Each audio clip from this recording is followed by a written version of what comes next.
Hello all, welcome to the VoIP Traffic Analysis course on Pentester Academy. So in the last video we looked at how we can retrieve the actual voice data from a siprtp file. Now in this video, let's look at how we can understand a sample voicemail call which again uses siprtp.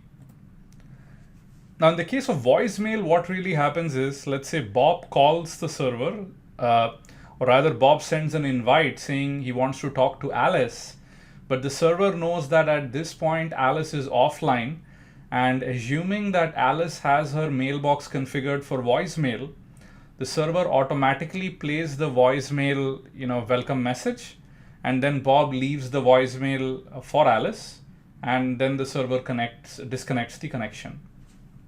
So let's actually look at how this traffic looks like. Let's analyze it. Now inside the same siprtp directory, we are going to open up call to voicemail.pcap. And let's click on telephony sip flows. And as you're noticing, the process of analyzing a new PCAP with VoIP is pretty much the same, right? Go in, look at SIP flows first, understand the whole topology, who is connected to whom, what is happening, and then start drilling down using SIP flows. So I'm going to select all the flows, click on flow sequence. And now we see there's only two IP addresses, two different entities. One is 20.132, the other is 20.130. It's clear that 132 sending the register message to 130 pretty much implies that this is the actual VoIP client, while this is the server. Now we can see during registration we get the unauthorized, 132 sends back the HTTP digest authentication response here in this message, and then authentication succeeds, we have a 200 OK. Now let's look at this message where 20.132 is actually sending an SDP invite. So let's actually look at the data in there. So I'm going to just apply a filter for SIP or RTP just so that it's much more cleaner to look at.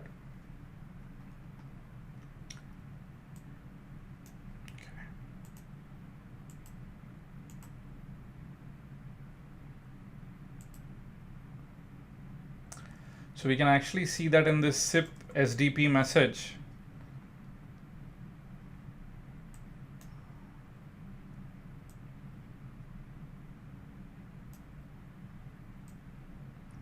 this invite SDP message, we can see that the from is 1111, which is Bob, and he's actually trying to call 2222, as you can see here, which is Alice. And all those other details are in there as well in the SDP packet, the audio port 4000, etc. Now what happens is, of course, first it gets the unauthorized ACK, then Bob ends up sending the invite once again, but now with all the digest authentication information, as we can see over here, authorization information. And after that, the server immediately sends him a 200 SDP OK. Now, if you remember in the previous videos, when we were looking at two-party calling, this would only happen after Alice ends up picking up the call, right? So we used to get the ringing, trying, and all of that stuff, trying, ringing, and then the OK message comes in once Alice picks up. But in this case, the server automatically picks it up and sends the 200 OK SDP. Now, after that, of course, Bob and the server exchange SDP messages, and then finally we have the RTP stream starting. Now in this case, of course, there's just two streams, one from Bob to the server and the other from server to Bob, as expected in the case of voicemail. Now additionally, we also see that there is a DTMF event, right? And this is basically pressing of the pound key. And again, people who've done voicemail, you know that many a times it'll actually prompt you to go ahead and either hang up or press the pound key once you finish sending the voicemail. And that's what is happening here. You can clearly see that Bob ended up pressing the pound key, and after that the server ended the call. So let's go ahead, click on SIP flows again, and now let's actually look at the call data. So here it is. Let's play it.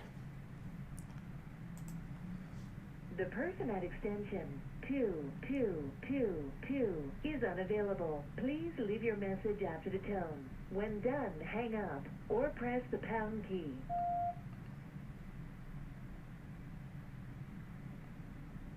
This is caller 1. Welcome to Pentester Academy. Thank you. Goodbye. And there you go, right? We can see that this part was the voicemail welcome message with instructions to press the pound key. This part in here is basically the actual voicemail message, and finally the hang up message. And we can clearly see there are two streams. One of them is basically from Bob to the server, the other is from server to Bob, right? Great. Now, if you wanted, we can go ahead and copy this out to the workspace directory and then use pcap to wave to extract the audio. And you can use the other techniques as well. We can use Wireshark, we can use pcap to wave, the online website, right? And we can actually see that these are basically here, voicemail, and we could listen to them, separate streams.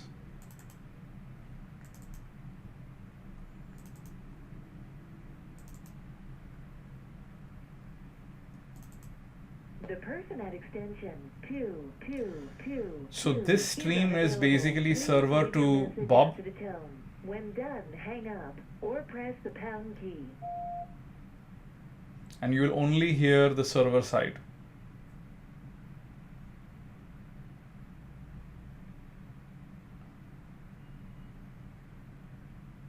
Thank you. Goodbye. And the other one is actually Bob, voicemail 2. That'll start somewhere in between after the welcome message plays.